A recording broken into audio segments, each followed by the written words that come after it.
paz do Senhor, nossos irmãos. Estamos iniciando mais uma aula da Escola Bíblica Dominical. Estamos aqui no templo sede da Assembleia de Deus em uma live. E nessa feita estudaremos sobre o tema a sublimidade das bênçãos espirituais de Deus. Hoje, dia 12/4/2020, estudaremos sobre esse importante assunto e você é nosso convidado especial. Contamos hoje com a presença do nosso irmão, primeiro vice-presidente do campo de Itacaré, Robson Ramos. A paz do Senhor, meu irmão Robson. O Senhor, Diácono Gustavo, a paz do Senhor para os irmãos que estão aqui presentes e para você que estão nos acompanhando aí através das redes sociais. Que Deus abençoe, fique conosco, que Deus tem uma palavra para a sua vida. Glória a Deus. Contamos também com a presença e participação dele, que é segundo secretário do campo e pastor em Camboinha, Hamilton Aquino. A paz do Senhor, presbítero Hamilton. A paz do Senhor para todos aqui presentes, a paz do Senhor para os irmãos que estão nos acompanhando. Eu quero saudar a você com um bom dia também e que Deus continue te abençoando e não saia daí. Fique atento, porque Deus tem uma palavra para o seu coração. Glória a Deus. E hoje com a presença especial aqui conosco, o nosso irmão em Cristo Jesus, que é líder da Almadite e co-pastor aqui do nosso campo, o nosso irmão presbítero Isaac Dias. A paz do Senhor, presbítero Isaac. Paz do Senhor, Diácono Gustavo, paz do Senhor a todos que nos ouvem. Para mim é uma honra estar aqui juntamente com vocês para falar do amor de Deus nessa segunda lição do segundo trimestre do ano 2020. Deus abençoe a todos e nos dê uma boa aula. Amém. Para iniciarmos a nossa lição, como temos o nosso bom costume de todos os trabalhos, eu peço que o nosso presbítero Robson faça essa oração em nome de Jesus. Senhor, nosso Deus e nosso Pai, unidos na Tua casa, Senhor. Meu Deus, para fazer essa transmissão, meu Deus, do ensinamento da Tua palavra. Senhor, nós te pedimos que o Senhor nos oriente, nos dê uma direção. Meu Deus, alcança aqueles que estão nos dando atenção. Senhor, fala de uma forma especial nesta manhã, Senhor. É isso que nós te pedimos, em nome de Jesus. Amém. Queridos, o tema da nossa lição hoje abordará sobre a sublimidade das bênçãos espirituais de Deus. Precisamos enfatizar que fala-se acerca das bênçãos espirituais, porque a palavra bênção é uma palavra que tem uma abrangência muito grande. Bênção pode ser algo material, pode ser algo tangível, pode ser algo intangível, pode ser algo abstrato. Então, por essa razão, hoje, o tema de hoje não abordará nada relacionado a questões materiais, e sim a questões de teor espiritual. A palavra sublimidade nós temos o entendimento que significa algo perfeito, algo glorioso. Na nossa linguagem, na linguagem teológica, trata-se de algo divino, a palavra sublimidade. E a palavra bênção remete a um presente, a algo que é dado a alguém. No Antigo Testamento, essa palavra tinha muito a ver com questões materiais, mas também tinha a ver com questões de teor abstrato, como no caso de Jacó abençoando, de Isaac abençoando seu filho, Jacó. A Bíblia diz que ele abençoou o seu filho. Quando Esaú chegou, ele precisou abençoar também o seu filho. Vemos ali uma bênção com uma expressão, uma palavra. Então a bênção também pode ser uma palavra dita, uma palavra bendita. Como a maldição pode ser uma palavra maldita, uma palavra de péssima sorte, lançada sobre alguém ou sobre alguma pessoa. Presbítero Hamilton Aquino. A lição, ela inicia, o nosso primeiro ponto fala sobre uma nova posição em Cristo. E a lição ela inicia falando sobre a doxologia que o apóstolo Paulo apresenta. Para você que não tem a sua revista em casa, a lição inicia falando, o primeiro ponto, sobre a doxologia. Aí, Hamilton, para que o nosso ouvinte entenda, e nós também venhamos aprender contigo nessa manhã, o que é doxologia? Pois bem, Diácono Gustavo e alunos da Escola Bíblica Dominical, nós gostaríamos de fazer aqui uma pequena interação, haja vista que nós estamos no EBD online e por causa desta pandemia, que tem causado aí todo o nosso estado brasileiro, nós estamos aqui, né, com todos os cuidados para tratarmos de assunto concernente ao reino de Deus. E respondendo a sua pergunta, Diácono Gustavo, a doxologia, na verdade, esta palavra doxologia é uma palavra grega, né, de uma tradução grega, que doxa quer dizer, na verdade, glória, e logia a palavra. Então a sua definição teológica seria palavra de glória. Porém, a manifestação, ela demonstra uma manifestação de louvor e enaltecimento ao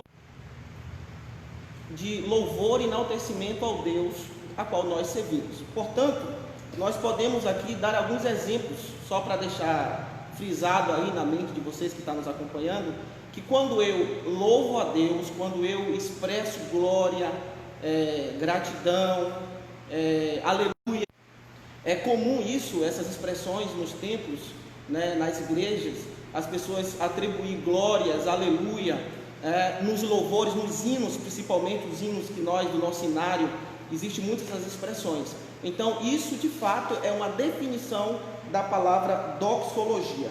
Então a doxologia, ela não pode vir desassociada da verdadeira essência da adoração, que é a palavra de Deus. O senhor acabou de falar aí que tem a ver com louvor, né, Hamilton? Eu te pergunto, e o que vem a ser o louvor? Bom, se o senhor me permite, antes de falar do louvor, eu gostaria de fazer uma interação, já que nós estamos falando de doxologia, e haja vista que nós estamos estudando aqui hoje, né, uma lição que trata da carta aos Efésios, onde o apóstolo Paulo é o autor desse livro. E hoje em especial nós estamos lendo, para os irmãos que estão nos acompanhando, nós estamos lendo o livro de Efésios, capítulo de número 1, a partir do versículo 3, aonde o apóstolo Paulo, ele vai dar uma grande expressão dessa verdadeira doxologia bíblica e teológica, quando ele pega a partir do versículo 3 até o versículo de número 14, do primeiro capítulo de Efésios. Então, o apóstolo Paulo, ele vai dar vários exemplos dessa doxologia. Antes de falar do apóstolo Paulo, eu gostaria de deixar claro aqui para os irmãos, para os alunos que estão nos acompanhando, que toda a Bíblia, ela é repleta de doxologia.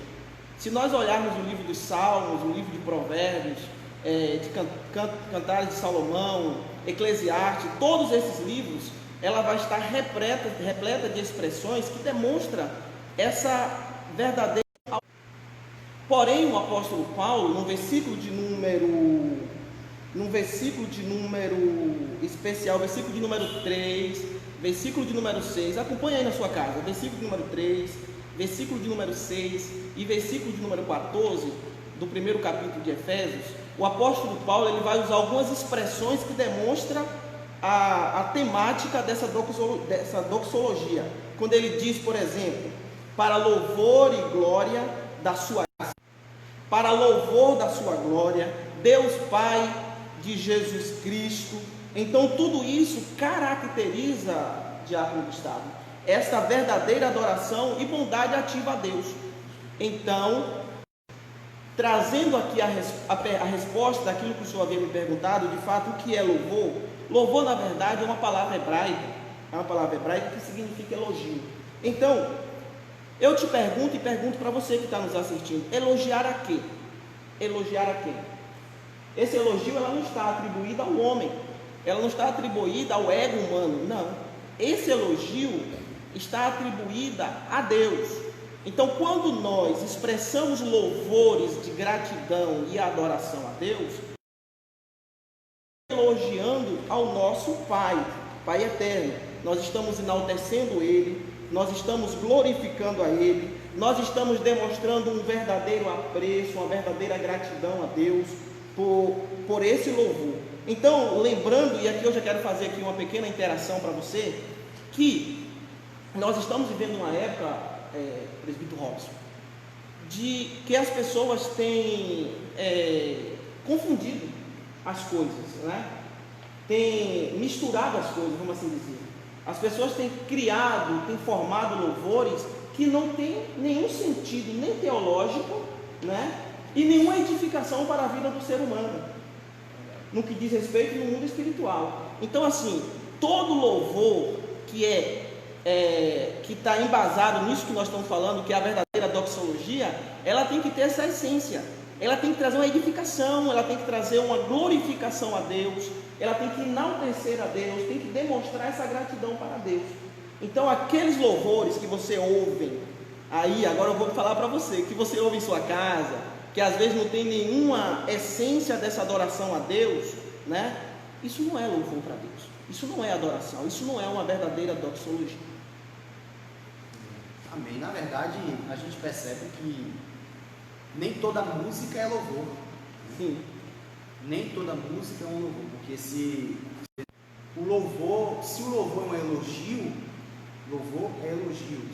Se eu louvo a Isaac, eu estou elogiando a Isaac. Haja visto que se não há o elogio a quem é de direito, não houve louvor.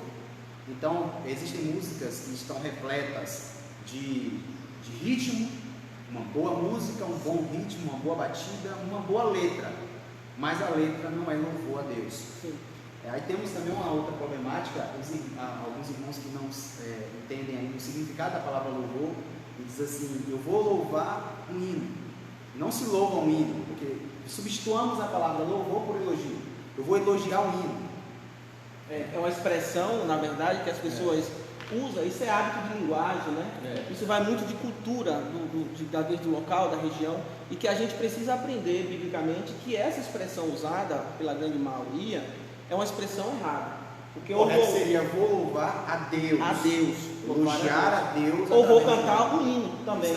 Cantar um hino também é uma expressão coerente. Agora, louvar um hino, isso aí não faz parte do nosso vocabulário, e Deus, de fato, não está sendo louvado por essa expressão. Então, aprendemos nessa manhã que uma verdadeira doxologia, ela tem que ser atribuída a Deus, única e exclusivamente a Deus. Eu pediria exemplos ao presbítero Hamilton, mas ele já deixou claro aqui, deu alguns exemplos, citou até o livro de Salmos. Um exemplo, talvez, que a gente possa citar ainda é o próprio versículo 3, né, Hamilton? Sim. Bendito Deus e Pai do nosso Senhor Jesus Cristo, o qual nos abençoou com todas as bênçãos espirituais nos lugares celestiais. Isso aqui é uma doxologia, ele bendiz ao próprio Senhor Deus. Eu queria completar essa leitura, que nós não fizemos essa leitura no início, já que eu iniciei aqui falando do versículo 3, eu vou continuar a leitura. O versículo 4 diz: como também nos elegeu nele, antes da fundação do mundo, para que fôssemos santos e irrepreensíveis diante dele em amor, descobrindo-nos o mistério da sua vontade, segundo o beneplácito que propusera, de tornar a congregar em Cristo todas as coisas, na dispensação da plenitude dos tempos, tanto as que estão nos céus como as que estão na terra. O versículo 11: nele digo, em quem também fomos feitos herança, havendo sido predestinados conforme o propósito daquele que faz todas as coisas segundo o conselho da sua vontade, com o fim de sermos para louvor da sua glória, nós os que primeiro esperávamos em Cristo, em quem também vós estáis, pois que ouviste a palavra da verdade, o evangelho da salvação, e tendo nele também crido, fostes selados com o Espírito Santo da promessa, o qual é o penhor da nossa herança para a redenção da possessão de Deus, para louvor da sua glória. É esse texto que nessa manhã estamos estudando, e por isso que o presbítero Hamilton começou falando sobre o que é doxologia, que é esse início do texto aqui, esse louvor a Deus. Para os irmãos que estão aí, obviamente está com a sua Bíblia aberta, eu vou deixar alguns versículos a exemplo do apóstolo Paulo, que ele não se trata apenas dessa doxologia no livro, na carta aos Efésios.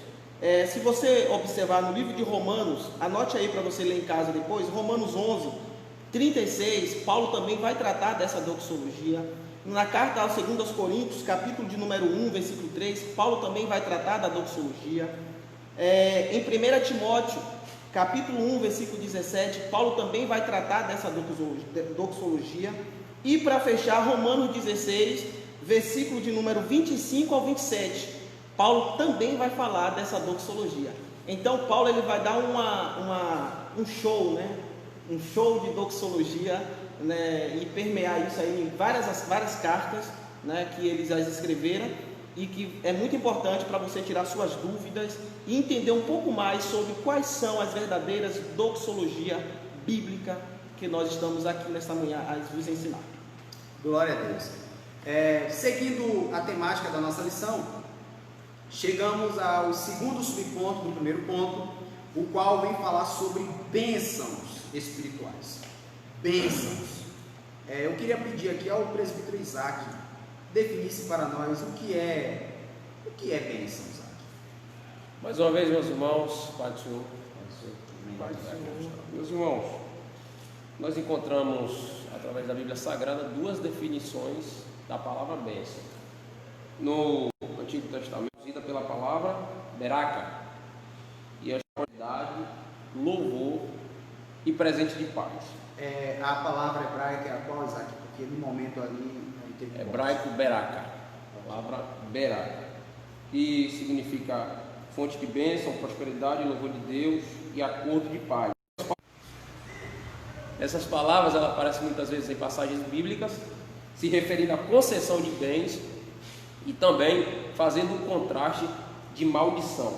Já no Novo Testamento, é onde está baseada a nossa lição, no que se refere à bênção, ela pode se traduzir no grego com a palavra eulogia, que pode significar gratidão, invocação de bênção, consagração, discurso e entre outros. Algumas pessoas eles têm a falsa impressão que as bênçãos estão ligadas simplesmente à prosperidade. A exemplo disso, a teologia da prosperidade, eles pregam que você só é abençoado por aquilo que você tem. Se você tem, você é abençoado. Se você não tem, você não é abençoado. E nós sabemos que através da Bíblia Sagrada, isso é só uma consequência. Bênção vai muito além disso. Estamos passando por um momento de pandemia espiritual no quesito teologia da prosperidade. Porque a gente percebe que atingiu todas as fronteiras, o mundo inteiro hoje prega sobre essa teologia, e não é a teologia da prosperidade, é a falsa teologia da prosperidade. Porque existe a verdadeira, né? Existe a verdadeira, mas as que são pregadas por aí, por exemplo, nós vamos falar de religião aqui, mas existem religiões que você é definido por aquilo que você tem. Pelo que se tem. Se você chega bem arrumado, se a pessoa sabe que você tem bens, o seu patrimônio é alto, você é um camarada abençoado. É verdade. Mas se você não tem aquilo que está de acordo aos padrões de riqueza humana, você é amaldiçoado. E não é assim que a Bíblia nos ensina. Nós temos outros parâmetros para definir a palavra bênção. Então, visto que temos esses outros parâmetros para definir a palavra bênção, eu queria que você nos desse alguns exemplos dessas bênçãos.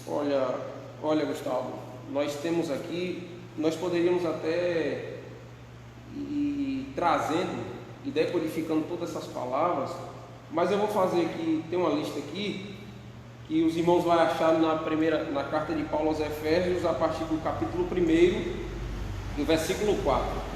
Vamos lá, a partir do versículo 4, essas são as bênçãos de Deus para os santos. Deus nos elegeu para sermos santos, predestinou-nos para sermos filhos, nos fez agradáveis a si, Glória a Deus. remiu-nos por meio do sangue de Cristo, acolheu-nos por sua vontade redentora, revelou-nos a palavra da verdade, selou com o Espírito Santo da promessa e ainda garantiu a validade da promessa. Glória a Deus. Glória. Para que bênçãos maiores do que essas? Então essa graça aí é uma graça de livre espontaneidade do próprio Deus. Para conosco. O apóstolo Paulo, escrevendo aos irmãos que estavam em Corinto, ele disse: que maravilhosa graça! E não foi uma graça mesquinha, foi com fartura que foi derramado sobre nós. Então, todas essas 8 bênçãos aqui que nós encontramos no livro de Efésios, nós vemos que a graça de Deus realmente foi derramada em nós com muita fartura. Oh, glória! Se fôssemos listar aqui qual bênção, qual a maior bênção que nós temos, nós, né, presbítero Robson? Talvez você aí de casa poderia dizer: a minha maior bênção é a minha família, é os meus filhos, são os meus filhos, ou é o meu carro novo que eu comprei essa semana. Mas a maior bênção que o homem pode alcançar é a salvação. Oh, aleluia! A bênção espiritual é uma bênção completa. Por isso, o tema da lição hoje fala sobre a sublimidade. É uma bênção completa, perfeita. Como o presbítero Isaac aqui listou com muita propriedade todas as qualidades, todos os atributos dessa bênção. É uma grande bênção que Deus nos propõe. Glória a Deus. Glória a Deus. Alguém quer falar algo sobre esse ponto ainda? Eu só vejo aí que quando ele é algo sublime, né? Incomparável, inigualável, algo que está superior, acima de qualquer outra bênção que possamos, como você mesmo citou aí, decodificar aqui nesse mundo materialista. Haja vista que o presbítero Isaac até já citou aqui que nós estamos vivendo uma era em que o capitalismo ele tem predominado, né, presbítero Robson? Tem predominado e infelizmente as pessoas não têm mais valorizado essas bênçãos pela qual ele aqui citou. As pessoas não valorizam mais, não veem mais por esse ângulo. Mas nós que somos cristãos, servos do Deus Altíssimo, eu estou alicerçado na palavra de Deus. E a palavra de Deus nos garante, Diácono Gustavo, como o senhor mesmo falou, que a maior bênção, a maior dádiva que nos restam é a salvação em Cristo Jesus. Glória a Deus. Falamos sobre as bênçãos. Essas bênçãos, essa grande bênção chamada salvação, ela propõe ao ser humano, ora alcançado por essa maravilhosa graça, mudança. Então, eu quero, já entrando aqui no terceiro subponto, perguntar ao presbítero Robson. Presbítero Robson, quais são as características de uma pessoa transformada por essa bênção citada aqui pelo nosso presbítero Isaac? Glória a Deus, que bom, sabemos que somos participantes dessas bênçãos, porque assim foi da vontade de Deus, nos alcançarmos pela sua infinita bondade. Deus sempre teve um propósito de alcance universal para o ser humano. O propósito de Deus foi de alcance universal, alcançar todos os povos da terra. Esse é o propósito de Deus. Quando ele enviou o seu filho, ele veio com esse propósito. Por isso que o livro de Isaías 53, a partir do versículo 1, ele diz: quem deu crédito à nossa pregação? Aqui se manifestou o braço do Senhor. Então, vemos que no decorrer desse capítulo todo, vemos Deus anunciando ali o sofrimento do Messias, tudo para que nós fôssemos alcançados, assim como ele veio para os seus não receberam, mas todos aqueles que aceitaram a ele, recebeu, se tornaram filhos de Deus. Então isso é uma bênção maravilhosa, e nós observamos isso, como o Diácono Gustavo nos perguntou sobre a característica de um homem transformado. Nós vamos usar a palavra que sempre é usada aqui nos dias do culto, metanoia. O homem transformado, que nem Paulo escreve aos Romanos, capítulo 12, versículo 1: não os conformeis com este mundo, mas transformai-vos pela renovação. Então é uma mudança de pensamento, de caráter. Então essa bênção de Deus, a salvação, ela traz uma mudança de caráter. E nós vemos isso, Paulo escrevendo aos Coríntios, no capítulo 2, o 5 ao 7, quando ele diz: quem está em Cristo, nova criatura é. Então, os que estão em Cristo, nova criatura é. Então, isso é a nova condição do ser humano. O ser humano sai do estado de condenar, para um estado de herdeiros de bênçãos celestiais.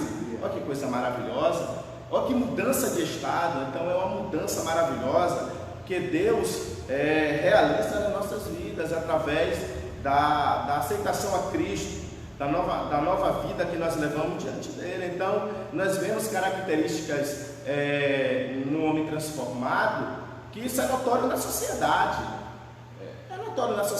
Nós vemos o impacto da nova condição do ser humano quando ele aceita Cristo. Dessa Transformação. As pessoas, é notório, às vezes as pessoas vivem uma vida envolvida com tantas coisas erradas e começa a ver o comportamento sendo mudado, transformado. Isso é notório, isso é uma coisa que traz um efeito moralmente, o caráter moralmente é mudado. Isso, o caráter, tudo mudado, é transformado isso. Então quem faz essa transformação? O Evangelho, a aceitação a Cristo como Salvador da sua vida, traz essa transformação.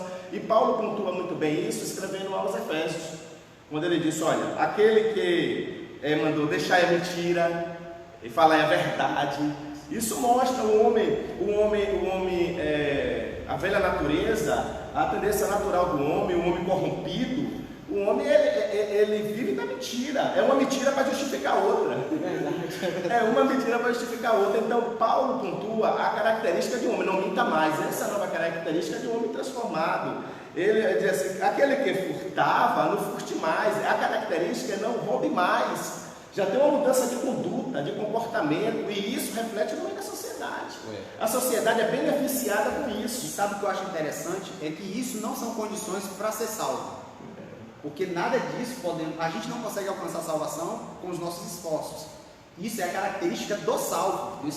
Ou seja, o salvo, ele não pratica essas coisas que o Robson.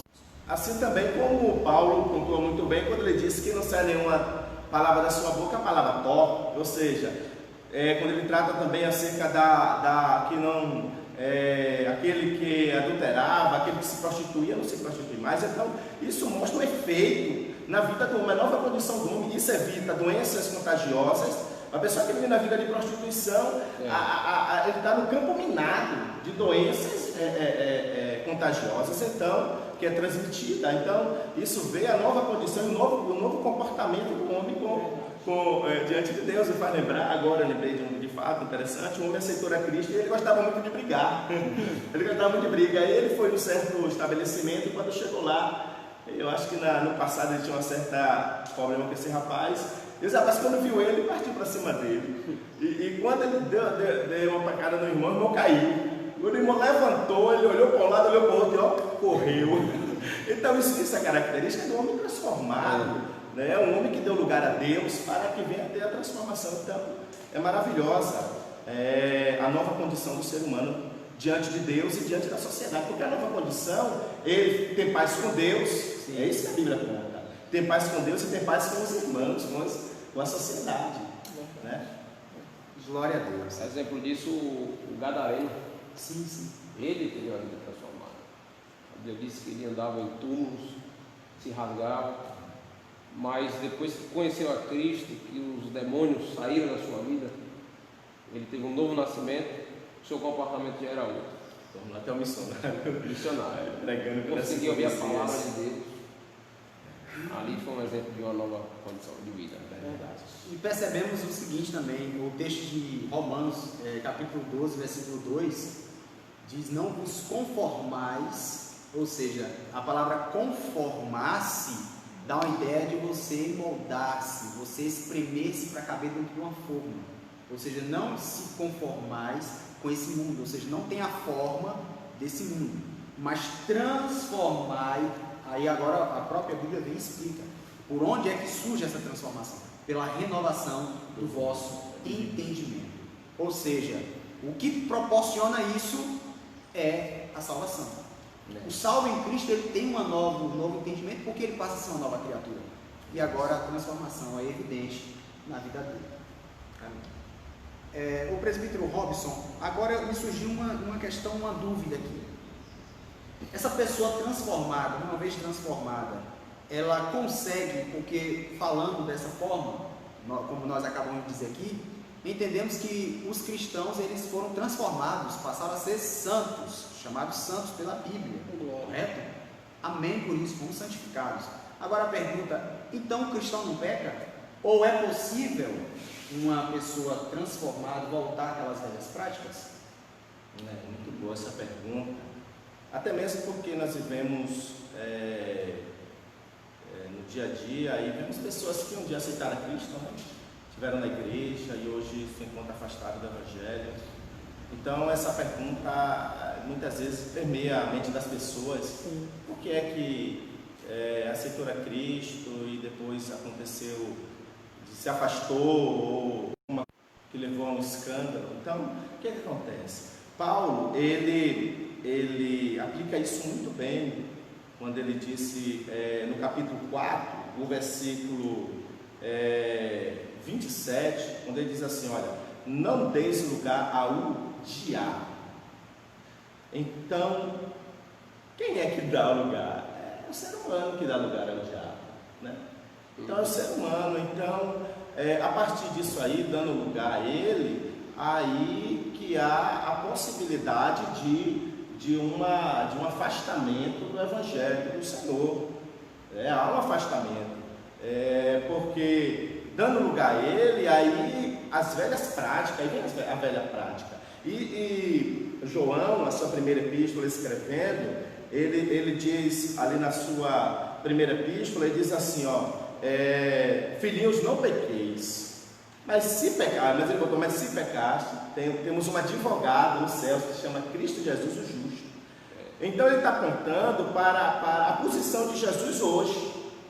Jesus hoje como advogado, então ele está na posição de advogado. Então ele diz o seguinte: não pequeis, mas ele está dizendo, quando ele disse mas se caso algum de vós vier a cometer algum pecado, então tem Cristo para nos perdoar. Então ele está pontuando que há essa possibilidade, mas a disposição é minha, é sua, dessa prática, porque se nós nos sujeitarmos à vontade de Deus, no jejum, na oração, no congregar, quando as pessoas deixam de congregar, param de vir à igreja, e com isso vem o desânimo, a frieza, porque quando nós estamos juntos, ali tem salmo, tem louvores, tem a ministração da palavra, nossa vida edificada. Mas quando há esse afastamento da igreja, começa a se afastar da vida de oração, de jejum, da leitura da palavra, tudo isso é consequências para a vida espiritual.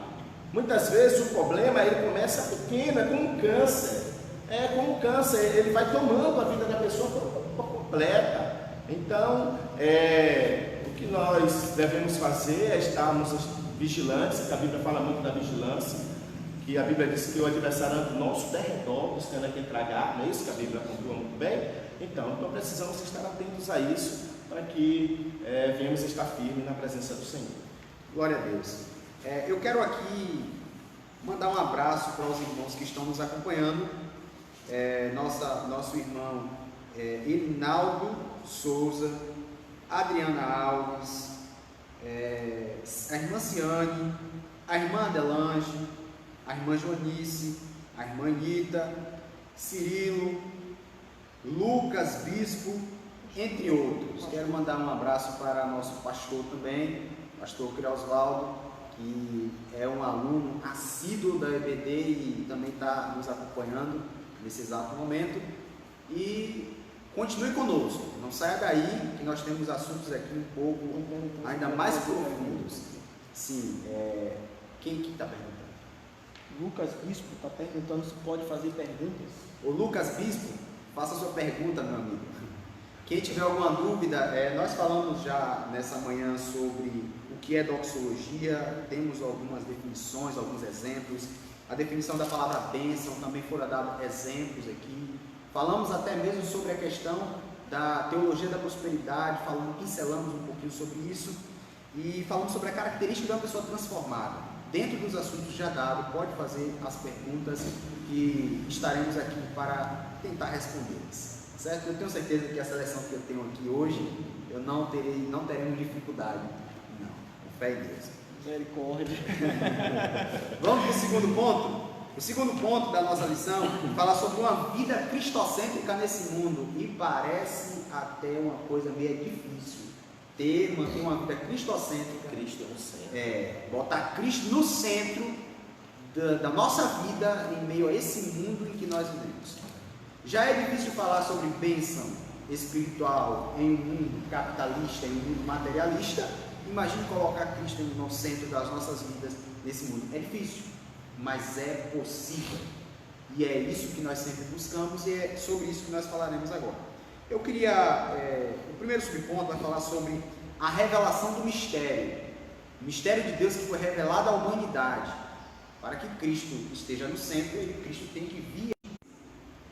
Para que Cristo esteja no centro, é necessário que ele venha a nascer como ser humano. Então, por essa razão, vamos falar um pouquinho sobre essa revelação desse mistério. E eu quero pedir que o nosso presbiteramento fale sobre a revelação desse mistério que estava escondido no seio de Deus, Pai. Amém. Interessante, Diácono Gustavo, você que está nos assistindo aí, que agora vamos falar da cristologia, né? É uma matéria dentro da teologia que é muito, muito maravilhosa essa matéria. E falar de Cristo é muito bom. Falar de Cristo é muito bom. Apesar de ser um mistério, como o apóstolo Paulo vai revelar aqui, que era um mistério. E nós vamos entender por que era e hoje já não é mais esse mistério, certo? Você que está em sua casa nos acompanhando, eu já disse no início aqui que nós estamos fazendo o acompanhamento da carta aos Efésios, a partir do versículo 3 até o versículo número 14 do capítulo 1. Então, no versículo 9, o apóstolo Paulo ele vai desencadear aqui esse mistério, quando ele diz: e nos revelou o mistério da sua vontade, de acordo com o seu bom propósito, que ele estabeleceu em Cristo. A frase que Paulo usa, descobrindo-nos o mistério da sua vontade, ela sinaliza, na verdade, uma verdadeira revelação que estava oculta em Deus. Sim, quando ele escreve a carta aos Colossenses, no capítulo 1, versículo de número 26, eu vou fazer menção desse texto aqui, Colossenses 1, 26, o apóstolo Paulo ele diz da seguinte forma: o mistério que esteve oculto durante épocas, presta atenção, durante épocas e gerações, mas que agora foi manifestada a seus santos. Vejam, a ele quis Deus dar a conhecer entre os gentios a gloriosa mistério que é Cristo em vocês, a esperança da glória. O apóstolo Paulo, ele aqui está revelando para nós, ele está falando de um passado e de um presente. Quando ele se refere ao passado, que ele diz que foi oculta em épocas e em gerações, está se falando do passado, o passado do povo hebreu, o povo judeu, porque essa responsabilidade, presbítero, foi dada ao povo hebreu, de revelar esses mistérios, através da mensagem do Evangelho de Cristo. Toda a Bíblia é cristocêntrica. Entretanto, nós vamos ver que esse mistério Deus ocultou, né? E veio ser revelada na frente. Tanto é que no versículo, capítulo 3, versículo 16 de João, o próprio apóstolo João vai dizer: porque Deus amou o mundo de tal maneira que deu seu Filho unigênito, para que todo aquele que nele crê não pereça, mas tenha a vida eterna. Esse mistério que o apóstolo Paulo está revelando é exatamente esse mistério que estava oculto, Cristo revelado. Esta gloriosidade, né? Esta sublimidade. Então veja que Cristo é um mistério revelado. E aí a gente vai ver que essa verdade, ela diz respeito, na verdade, aos decretos eternos de Deus, que planejara por sua soberana vontade, com o propósito de salvar os pecadores. Veja, e a vontade de Deus, ela foi executada conforme os desígnios do próprio Deus. Nós vamos ver isso em Colossenses, para a gente fechar aqui esse ponto. Colossenses capítulo 1, versículo 16 a seguir. Veja que o apóstolo vai... pois nele fora criado todas as coisas nos céus e na terra, e as visíveis e as invisíveis, sejam tronos ou soberanias, poderes ou autoridades, todas as coisas foram criadas por ele e para ele. Ele é antes de todas as coisas, e nele tudo subsiste. Ele é a cabeça do corpo, que é a igreja, é o princípio e o primogênito dentre os mortos, para quem tudo tem a supremacia. para que tudo tenha a supremacia. Versículo 19: pois foi do agrado de Deus que nele habitasse toda a plenitude, e por meio dele reconciliasse consigo todas as coisas, tanto as que estão na terra, quanto as que estão nos céus, estabelecendo a paz. Então, Diácono Gustavo, o que nós podemos concluir falando sobre esse mistério? O que a gente podemos aqui reforçar para os irmãos que estão nos assistindo é que esse mistério foi revelado em Cristo. Porém, para que possamos alcançar as bênçãos desse mistério, melhor dizendo, nós precisamos acreditar, precisamos ter fé. É por meio da fé. É por isso que o apóstolo João diz que aquele que crê. Então é necessário haver ter da parte do ser humano essa fé ativa, né? E nós vamos fazer parte dessas bênçãos. Mas primeiro nós precisamos crer, porque o mistério já foi revelado, e é Cristo Jesus. Foi revelado aos gentios, foi revelado à igreja aqui em Itacaré, foi revelado aqui em Itacaré, e todos nós fazemos parte dessas bênçãos misteriosas de Cristo. Glória a Deus. Pastor Edgar entrou. Paz do Senhor, meu irmão. Glória a Deus. Pastor Crioló também está mandando joinha. Paz do Senhor, meu querido, nosso pastor. Presbítero Robson, tem alguma coisa para falar sobre esse mistério? Na verdade, esse mistério aí, os profetas, né, profetizaram acerca desse mistério. Jesus um dia disse que os profetas desejavam ver aquilo que eles estavam vendo, né, naquele momento, e não puderam ver essa revelação maravilhosa. E nós vemos que Isaías 53, a colocação de Isaías para apresentar o sofrimento do Messias, era como se Isaías estivesse vendo. Ele usa o tempo que ele usa, ele não usa acontecerá, ele usa no uso futuro, ele usa bem o presente. Agora pelo menos uma aqui para entender isso aí. Mas ele foi ferido, olha aí, ele foi como se fosse passado, é como se ele tivesse visto aquilo, ele estava relatando, para você ver como uma coisa grandiosa essa revelação de Deus para os profetas e revelado para isso é maravilhoso. E só para fazer uma pequena interação aqui, presbítero Robson, disso que tu está falando com os profetas, porque Paulo fala isso na carta aos Romanos. É interessante que toda a Bíblia, como eu disse, que ela é cristocêntrica, nós vamos ver que os salmos, né, existem salmos messiânicos, existe texto lá no Antigo Testamento messiânicos que está atribuindo a esse mistério que estava oculto aos homens, né? E graças a Deus foram.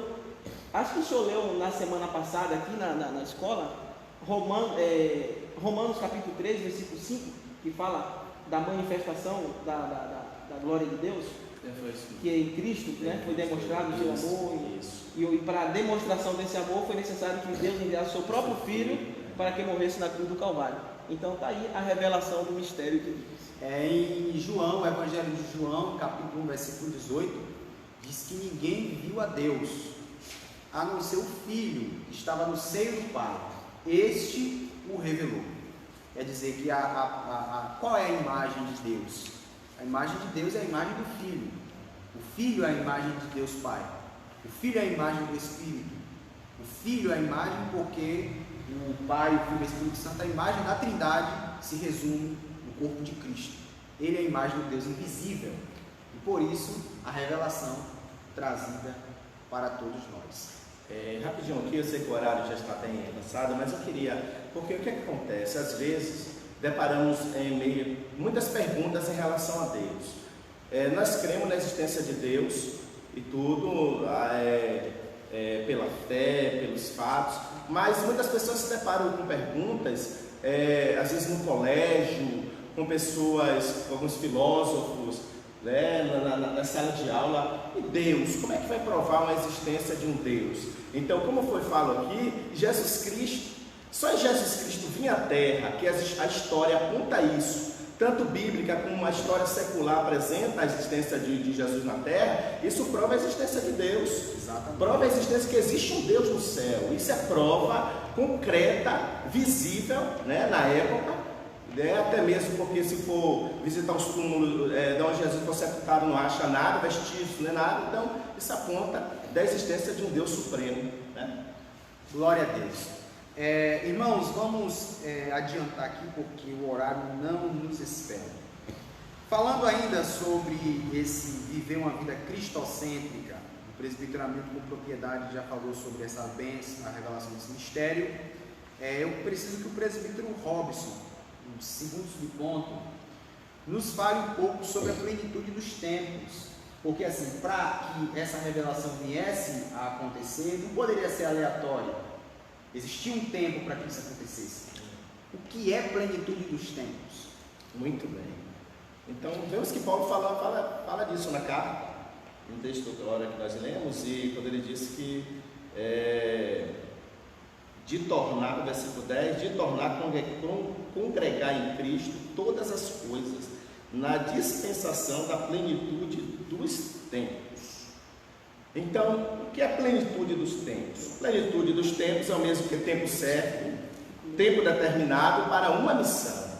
Paulo aponta muito bem isso quando ele escreve aos Gálatas, capítulo 4, o versículo 4. Paulo aponta muito bem quando ele escreve assim: mas vindo a plenitude dos tempos, Deus enviou o seu Filho. Então, no tempo certo, estabelecido por Deus, aonde Deus teve o controle de toda a esfera global, né? No caso, Gustavo, há pouco tempo você falou em relação ao idioma, né? Que é o grego na época, a questão do domínio de Roma por causa das estradas, os acessos para a evangelização. Então foi no tempo certo que Deus enviou o seu Filho. É por isso que Paulo está escrevendo aqui: mas e na plenitude dos tempos, Deus enviou o seu Filho nascido de mulher, nascido sobre a lei. Então Paulo está falando aos Gálatas de uma plenitude do tempo, ou seja, do tempo certo, determinado para que esse mistério fosse revelado. Mas só que quando chega cá aos Efésios, Paulo fala de algo que nos chama a atenção. Cá ele fala dispensação, ele usa o termo dispensação. Se nós observarmos muito bem, vamos observar que ele inicia dizendo assim: de tornar congregar em Cristo. Olha, unir, né? Unidade, unir, congregar tudo em Cristo, convergir tudo em Cristo, ligar tudo em Cristo, judeus, gentios. Por isso que Paulo escreve, ele não lê muito bem o texto, mas ele fala, hoje não tem mais judeu, não tem cita, não tem... então todos são um. Chega até a dizer que não tem homem nem mulher. Entendeu? Nesse mesmo texto. É isso, porque todos congregam em Cristo. É isso que Paulo está dizendo aqui. Quando ele fala da dispensação, agora Paulo está falando de algo aonde nos dá o entendimento de que abrange a obra completa de Cristo na terra. Oh, glória. Porque a missão de Jesus foi implantar o reino de Deus na terra. Por isso que ele deu: o meu reino não é deste mundo. Então, a finalidade de Cristo foi implantar este reino, estabelecer esse reino. Por isso que tudo que ele dizia: isso que eu ouvi do meu Pai, é isso que eu vos ensino. Então, tudo tinha um propósito: estabelecer esse reino, firmar este reino na terra. Só que esse reino tem processo, né? E Paulo pontua muito bem quando ele diz dispensação. Então, eles nos dão o entendimento de algo completo. E ele fundamenta isso, Paulo, com muita precisão, lá em Coríntios, a primeira carta de Paulo aos Coríntios, no capítulo 15, o versículo 24, olha o que Paulo diz aqui, 15, a partir do 24, ele diz: depois virá o fim, quando tiver entregado o reino a Deus. Quem entregar este reino? Jesus, entregado o reino a Deus, ao Pai. E quando houver aniquilado todo o império, olha para isso, o império estabelecido de Cristo, tiver aniquilado toda a potestade e força, porque convém que reine até que haja posto a todos os inimigos debaixo dos seus pés. Observe, ele me dado todo o poder nos céus e na terra. Estava sobre ele essa autoridade, esse domínio. Cristo reina. Aí ele diz assim: ora, o último inimigo que há de ser aniquilado é a morte.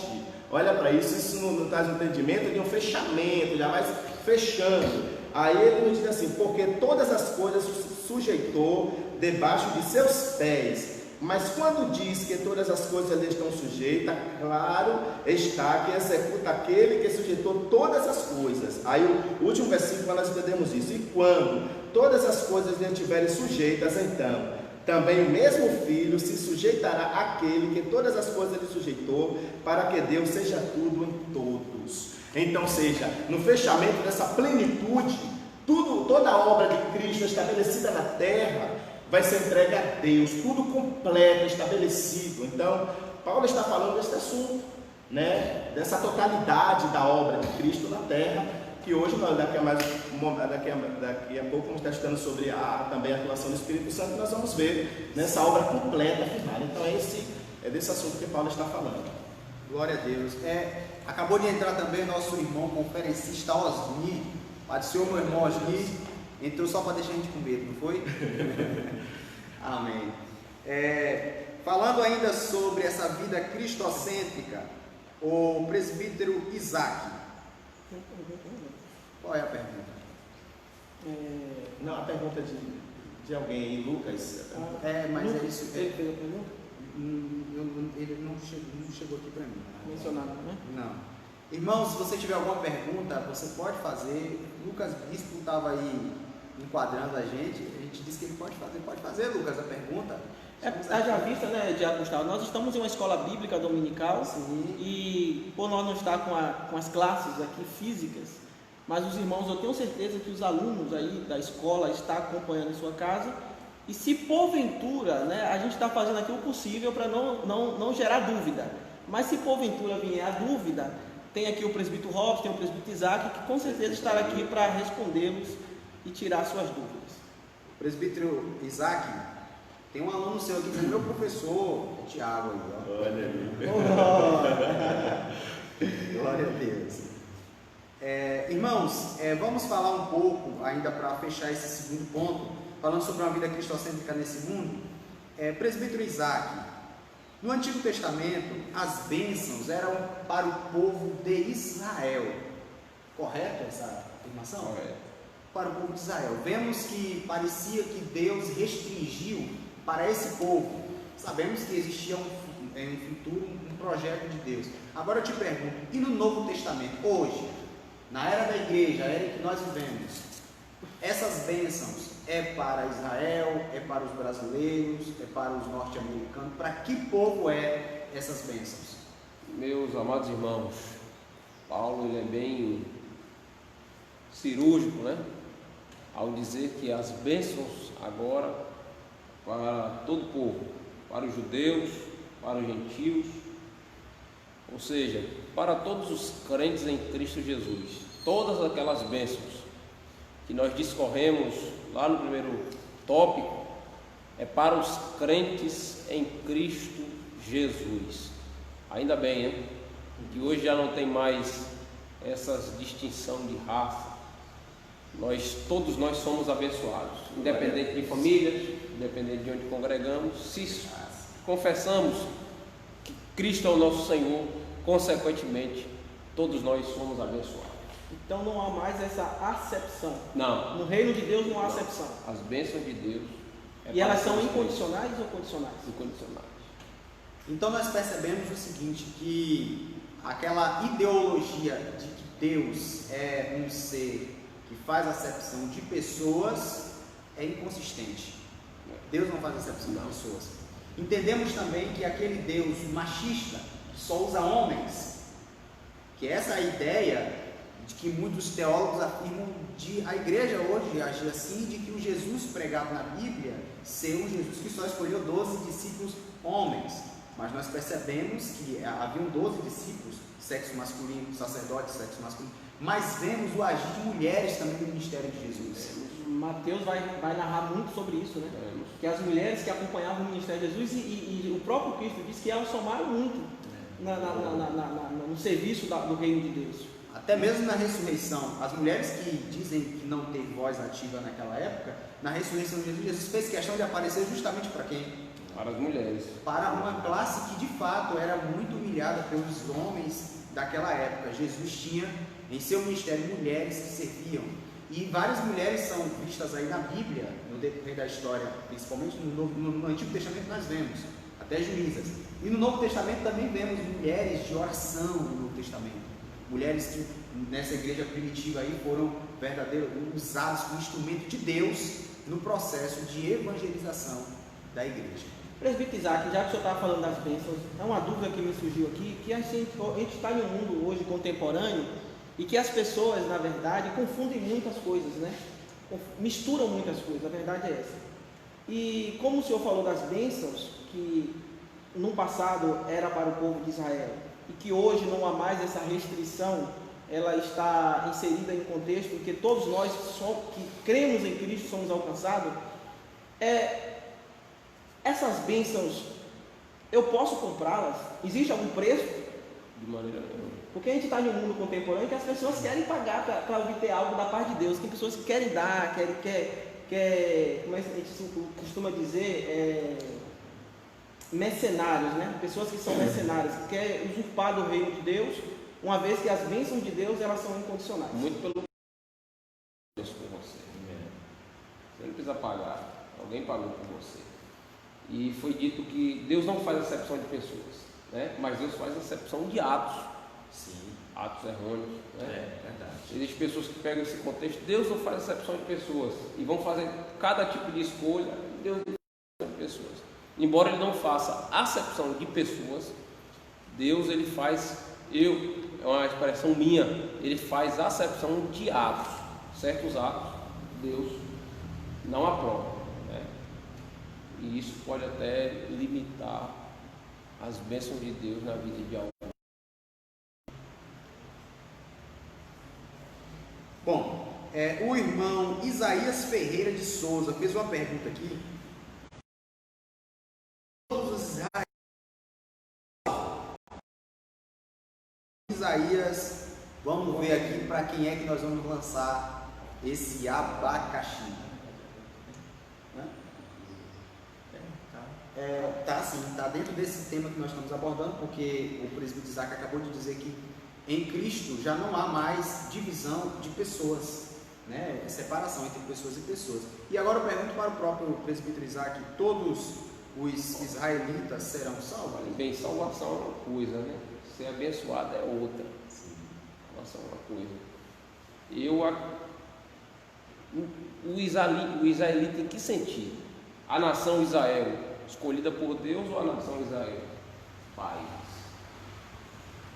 Eu acredito que, de acordo com a pergunta de Isaías Ferreira, ele está falando sobre o israelita, no caso a nação de israelita, os povos, os semitas, judeus, os semitas. Muitos deles, e eu já friso aqui antes do senhor responder, muitos deles não creem ferrenhamente e são opositores do Evangelho. Eu quero parabenizar pela pergunta. Qual o nome do irmão? Isaías. Sua pergunta é muito relevante e importante, sim. Haja vista que, quando se trata do povo de Israel, a gente entende, e isso é bíblico, que a nação israelita é uma nação eleita. Nós estamos falando de coletividade. Dentro desse contexto da coletividade, a nação é uma nação escolhida por Deus. Mas quando se trata de individualidade, todo judeu ele tem que crer no Senhor Jesus Cristo como o único e suficiente Salvador da sua vida.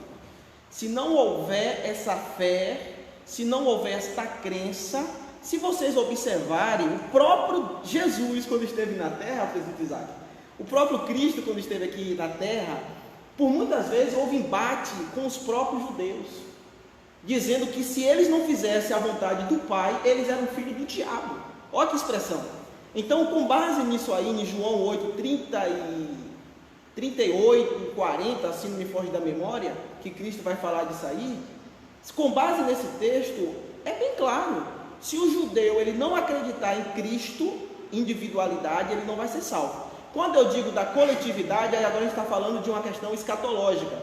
Dentro da escatologia, nós vamos entender que lá na frente, a nação israelita é uma nação eleita, é uma nação escolhida por Deus, que aí entra em outro contexto que depois a gente pode estar falando. Lembrando que a eleição da nação israelita, ela teve um propósito. Sim. Um propósito evangelístico. Isso. Perceba que quando o Senhor fala com Abraão, o Senhor diz: em ti serão benditas não apenas a nação israelita, mas todas as famílias da terra, porque a partir de Gênesis 12, a partir dali a nação israelita teria o propósito de evangelístico. O que o presbítero Hamilton falou aqui foi muito claro em suas palavras, concordo plenamente. A nação israelita foi eleita para um propósito. Quando se trata de salvação, as coisas mudam um pouco de figura, porque é necessário crer no Senhor Jesus Cristo para ser salvo. Percebemos que o próprio Jesus, falando acerca de céu, inferno e salvação, Jesus disse bem assim: olha, haverá menos rigor Deus falou isso para os israelitas, para os semitas. Haverá menos rigor para Sodoma e Gomorra do que para esta geração. Então ali deixa bem claro que para alcançarmos a graça é um favor imerecido. Não merecemos, mas precisamos aceitar esse presente. Não merecemos, mas o presente foi dado, então precisamos aceitar esse presente. Respondido, eu quero mandar um abraço, uma paz do Senhor para o nosso irmão Sidney, professor Sidney, acabou de entrar também, disse, olha, é Sidney que está falando aqui. Amém, presbítero Sidney. Voltando aqui, irmãos, qual o objetivo dessa bênção? Essa bênção que aqui expressamente o nosso irmão Isaac trouxe. O objetivo, eu vou até responder, posso, Isaac? Pode. É para a glória de Deus. Simples, rápido, objetivo. Glória de Deus. Por que que o escritor ele fez questão de enfatizar que o objetivo é para a glória de Deus? E quando eu digo escritor, não estou falando nem muito do escritor da revista. O escritor da revista enfatizou isso. Mas o escritor, o apóstolo Paulo, deixou claro isso em sua carta. É para a glória de Deus. Para que nós não nos envaideçamos. Para que nós não acreditamos que somos melhores do que outro. Para que a gente não venha acreditar que é por méritos humanos. Nós alcançamos uma graça, um favor que não merecíamos. E por isso, somos salvos em Cristo Jesus e alcançamos essa bênção chamada salvação. Correto, presbítero?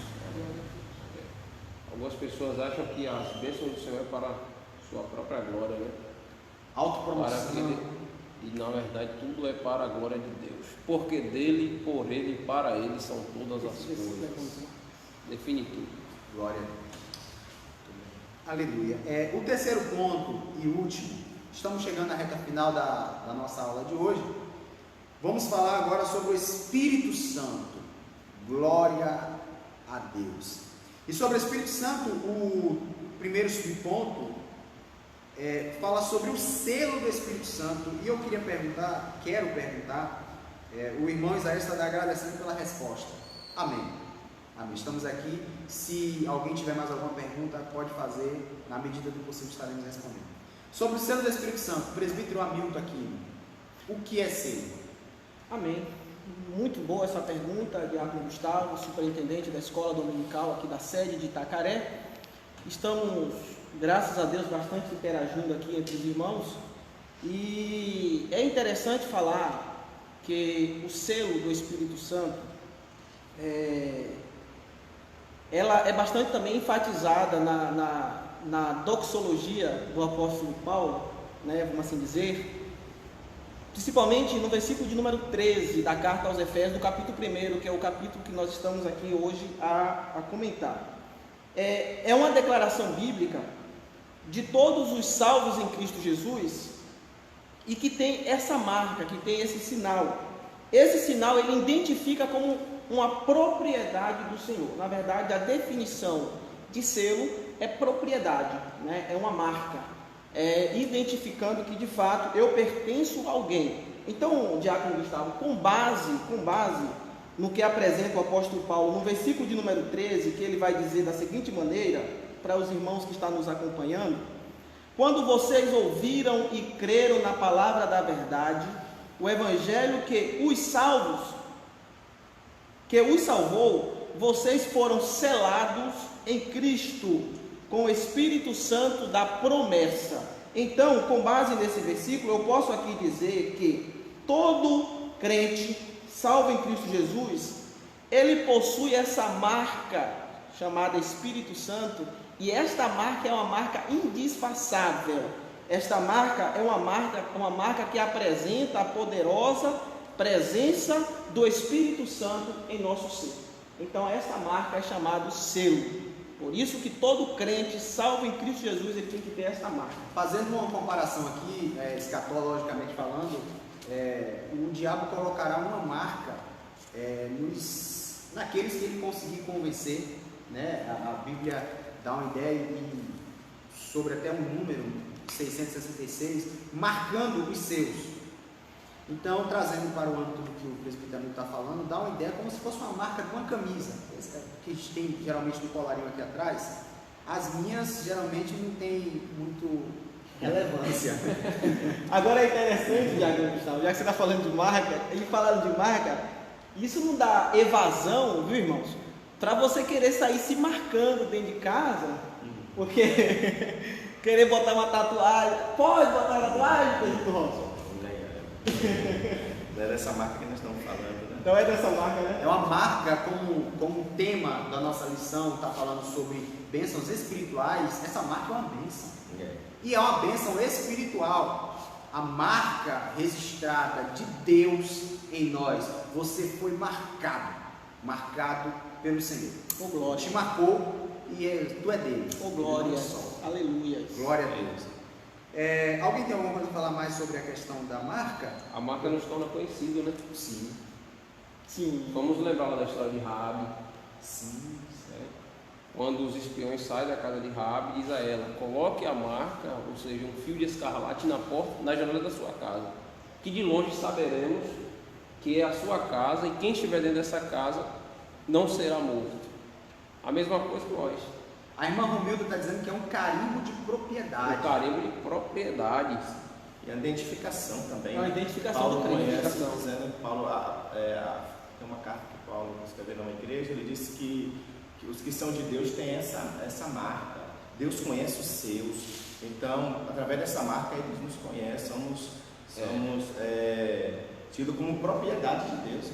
Eu sempre digo que quando nós estamos no mundo sem Cristo, nós somos um terreno baldio, né? E geralmente em terreno baldio nós encontramos proibido jogar lixo, mas ninguém para de jogar lixo, não tem dono. Mas quando encontramos o Espírito Santo e nós somos selados e marcados por ele, aquela placa proibido de jogar lixo sai e é trocada pela placa propriedade particular. Ali agora só. Falando no sentido espiritual, vemos que o inimigo não entra quando está o Espírito Santo, Não. Porque quando há um desvio, aí ele chega e diz que a casa estava vazia. Então o Espírito Santo preenche, ele dá essa verdade. proteção. Nós somos prova disso. Ô glória. Eu tenho a marca da promessa. Glória a Deus.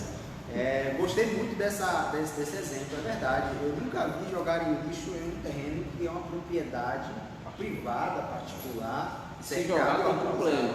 Se jogar tem problema. Agora aquelas plaquinhas não jogam lixo, é como se fosse uma pernicina, né? Ou se o povo nunca para de jogar. É verdade. Oi. Você pode olhar. Você que tem terreno baldio aí, meu irmão, coloque lá, propriedade particular. Eu acho que os senhores e vocês que estão nos assistindo de casa, vocês já devem ter ouvido a expressão nós somos pentecostais. E eu já ouvi muito essa expressão assim, você já foi selado pelo Espírito? Eu já ouvi. Acho que você já deve ter ouvido. É muito comum. É muito comum ouvirmos isso e eu quero perguntar ao presbítero Hamilton, que ele está falando sobre o selo, Meu Deus. sobre a marca. Presbítero Hamilton, ser selado pelo Espírito Santo, com base no que você está falando aí, e ser batizado pelo Espírito Santo é a mesma coisa ou tem diferença? Há sim uma diferença e as pessoas às vezes confundem, como já foi até mencionado aqui, Diácono Gustavo. Porque selar é uma coisa e ser batizado é outra. Ser selado nós já explicamos aqui. Agora, ser batizado com o Espírito Santo não é o mesmo que ser selado pelo Espírito. Por quê? Porque ser batizado com o Espírito Santo, presbítero Robson, é a gente receber um revestimento. E esse revestimento, irmãos, ele é útil para o serviço da obra de Deus. Por exemplo, nós estamos aqui hoje, somos selados porque nós temos essa marca, ok? Porém, se nós estamos aqui hoje, né, falando desse amor, dessa obra, desse reino, eu acredito que todos nós, além da marca, fomos batizados, fomos revestidos, né? Ter uma mente brilhante, como a do presbítero Isaac, de trazer uma ilustração dessa a pouco instante, falando sobre o terreno baldio, isso é mente de que tem um batismo, tem um revestimento do Espírito Santo de Deus. Então, irmãos, para fechar aqui esse ponto, Diácono Gustavo, é interessante ainda dizer que, assim, todo crente em Cristo Jesus, irmãos, ele tem um Espírito Santo de Deus, ok? Porque por Deus ele foi selado, mas nem todos foram batizados com o Espírito Santo. Por quê? Porque no capítulo, aí agora a gente vai para uma questão de demonstração na prática. Porque no capítulo de número 5 de Gálatas, a partir do versículo 22 e 23, o próprio apóstolo Paulo ele vai trazer uma aplicação para nós, para quem de fato vive debaixo do selo, ou é marcado, ou tem um carimbo, como disse a irmã Romilda há pouco instante aí na live, que tem esse carimbo, ele tem uma identidade própria. E essa identidade, ele não é adquirida pela uma vida material, uma vida carnal, não. Essa identidade, ela é adquirida através do próprio Espírito de Deus, que não é o batismo com o Espírito Santo. Agora, para quem tem essa marca e já tem essas qualidades do fruto do Espírito, fica mais fácil para ser batizado com o Espírito Santo. Fica mais fácil, ok? Porque a marca, quem tem a marca, o apóstolo Paulo vai dizer que ele é um ser amoroso, ele é um ser benigno, ele é um ser longânimo, ele é um ser fiel, né? Ele não permite viver pelas obras da carne, porque quem vive pelas obras da carne não tem de fato esta identidade.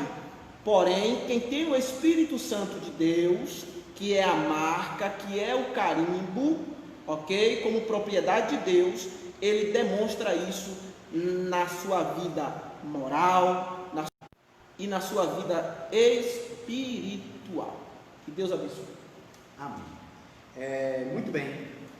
O presbítero Hamilton falou aqui sobre essa marca, exemplificou, com o texto que ele estava mencionando aqui, é Gálatas 5, 22, que é falando sobre esse fruto, a qualidade do fruto do Espírito, mostrando que o cristão, você se converteu, aceitou Jesus, você tem que manifestar o fruto, porque de acordo com o fruto, sabemos a que árvore aquele fruto pertence, né? Então sabemos que árvore foi explicado também que o batismo com o Espírito Santo, olha, irmão, tem uma coisa muito séria, falando ainda sobre isso, já estamos chegando na parte final, entraremos agora no último subponto, o presbítero Robson vai falar, mas antes de entrar lá, deixa eu só explicar uma coisa aqui. Sabemos que é possível pessoas batizadas com o Espírito Santo chegar no final da sua conduta de vida, não herdar o reino dos céus. Temos um texto que Jesus diz assim, olha, aparte-se de mim, o camarada vai dizer, mas eu profetizei, falei língua estranha, preguei, orei, dando a ideia de um cristão batizado, um exímio cristão batizado com o Espírito Santo. Pregador, que não alcançar a salvação. É possível.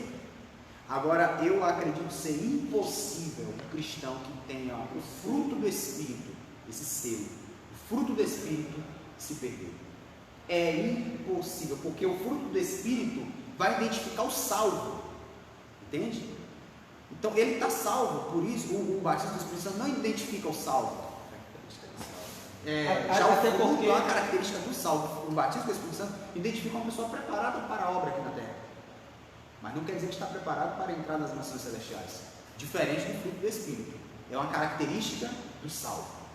Até porque, Diácono Gustavo, que as evidências do batismo com o Espírito Santo é o falar em línguas. A gente não vai entrar nesse critério aqui, mas já que nós estamos falando de batismo com o Espírito Santo e as evidências para línguas, há muitas pessoas que a Bíblia diz que o diabo também fala em línguas. O diabo também tem seus mistérios, né? A Bíblia diz que se possível for até fogo ele faz descer do céu. Então a gente está vivendo em um mundo, infelizmente, em que o Evangelho, eu já volto a repetir aqui, o Evangelho tem sido banalizado. Então as pessoas às vezes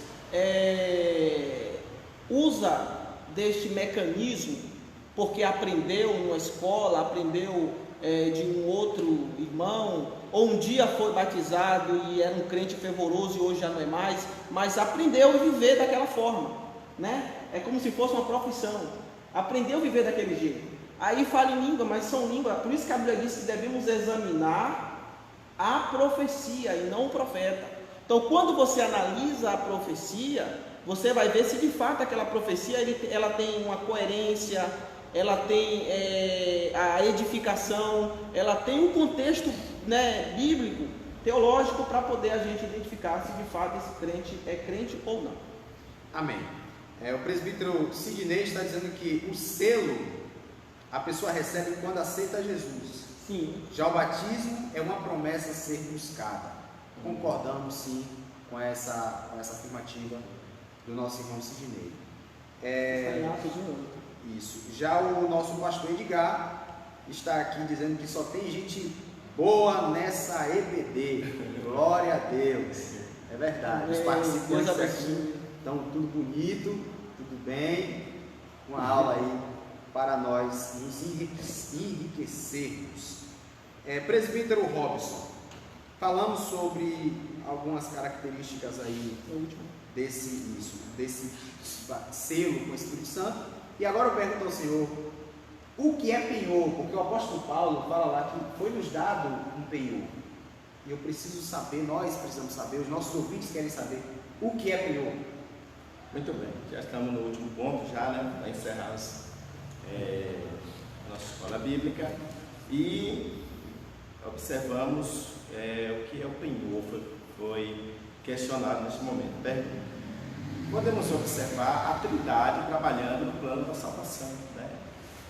Podemos ver a perfeição, a comunhão, a harmonia nesse grande projeto que foi de redenção da raça humana, salvação. E Paulo, como ele apresentou o Espírito Santo como selo e também como penhor, vemos também outros símbolos que o Espírito Santo tem: água, vento, fogo. Então, são os símbolos que são usados para o Espírito Santo. Então, como a palavra, Paulo contou muito bem, quando ele diz no versículo 14 do capítulo 1 de Efésios, ele diz: o qual é o penhor da nossa herança.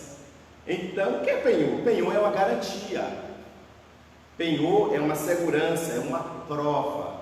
Por que Paulo falou de penhor? Porque o penhor na época de Paulo era algo popular, todo mundo, era algo que era uma palavra empregada na época do apóstolo Paulo, em transações comerciais.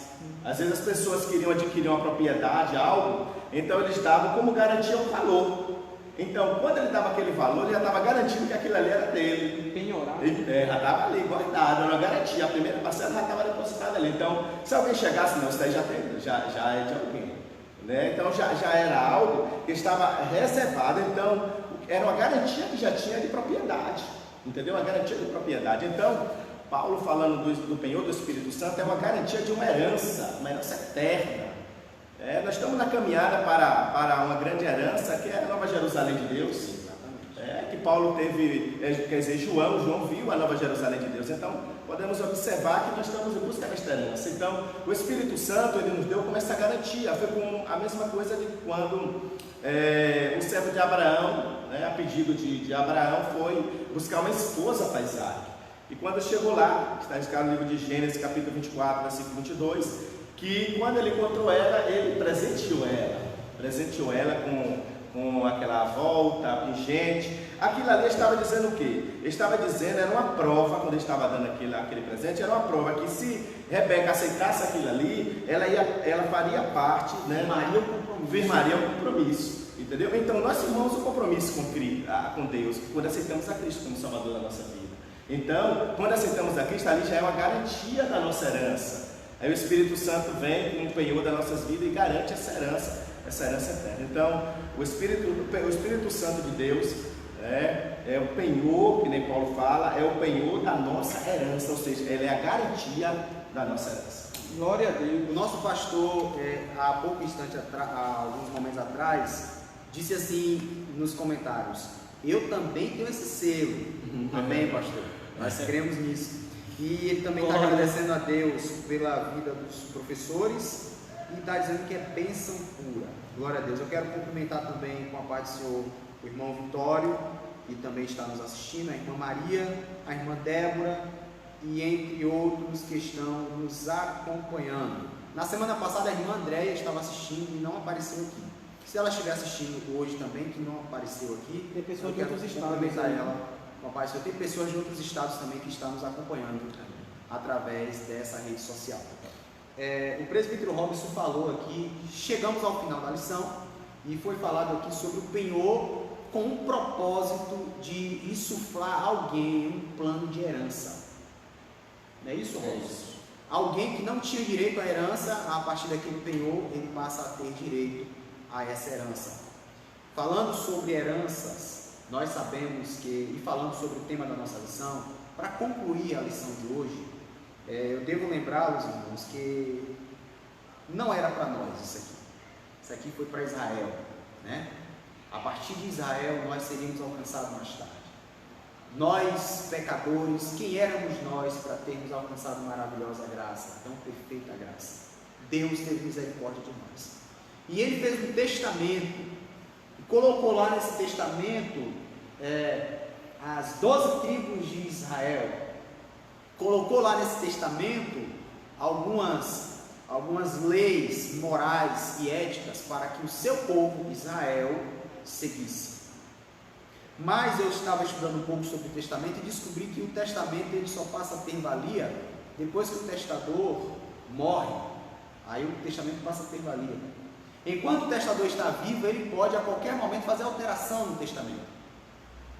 Aí alguns anos mais tarde, cerca de 1.600 a 2.000 anos mais tarde, a revelação da maravilhosa graça que foi aqui ensinada pelo nosso presbítero Hamilton, dentro da plenitude do tempo que foi ensinada pelo nosso presbítero Robson, trouxe essa bênção, foi ensinado pelo nosso presbítero, a bênção para todos nós. Qual bênção eu estou falando? Estou falando da bênção da salvação, da inclusão de nós, povo gentil, nesse testamento. Nós que não fazíamos parte naturalmente dessa videira, fomos de certa forma enxertados na videira, alcançamos a salvação.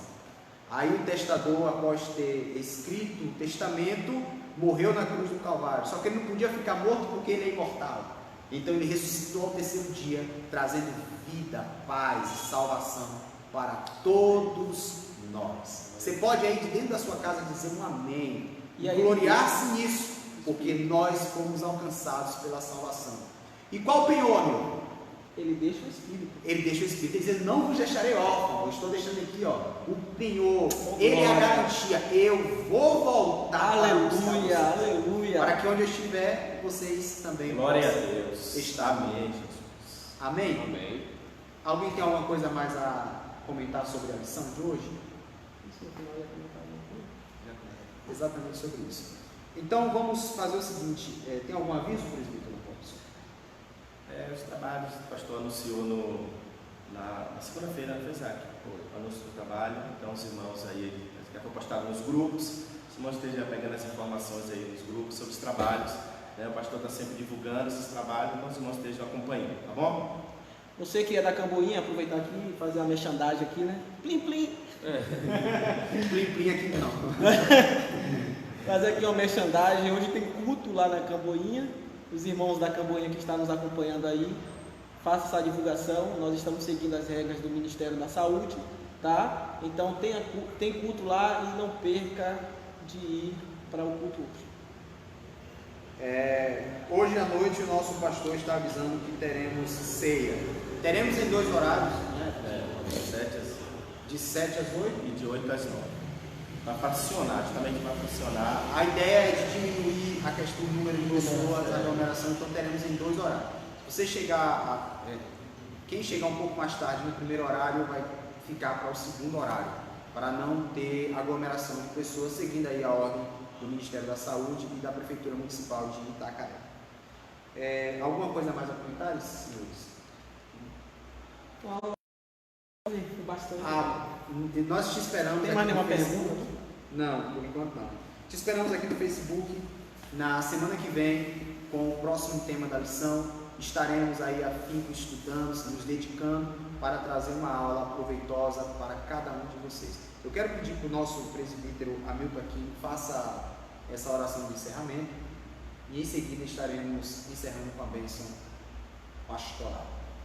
Amém. Se me permite, Diácono Gustavo, eu antes de fazer esta oração, eu quero fazer apenas um apelo para você que está nos assistindo. É tempo certo que esta live está tendo um alcance gigantesco aqui na nossa região e fora também. E você que se sentiu aí tocado poder, porque a Bíblia diz que quem convence o homem do pecado é o próprio Espírito Santo. Se você se sentiu tocado aí pelo poder da palavra de Deus, porque o que nós mencionamos aqui não é outra coisa senão a palavra de Deus, então se você quer fazer essa reconciliação com Deus, se você quer ter esse encontro com Deus, fique à vontade, aí mesmo na sua casa, você pode se ajoelhar, você pode fazer as suas preces, porque nós vamos estar orando por você, e eu tenho por certo que hoje mesmo, assim como Jesus disse para aquele homem na cruz, hoje mesmo estará comigo no paraíso. Óbvio que você não vai morrer hoje, mas você vai morrer para o velho homem, para a velha natureza, como já foi mencionado aqui pelo presbítero Robson, e a partir de hoje você será um novo homem, uma nova mulher, uma nova criatura em Cristo Jesus. Deixo aqui o meu apelo para você, e se você quiser fazer parte desta família seleta que vai morar no céu, fique à vontade, tá bom? Podemos orar? Oremos. Querido Deus, maravilhoso Pai, Pai da eternidade, Príncipe da paz, queremos neste instante, Senhor, te agradecer porque ouvimos a Tua voz, amigo Espírito Santo, neste dia, mediante a Tua palavra mencionada aqui nesta manhã.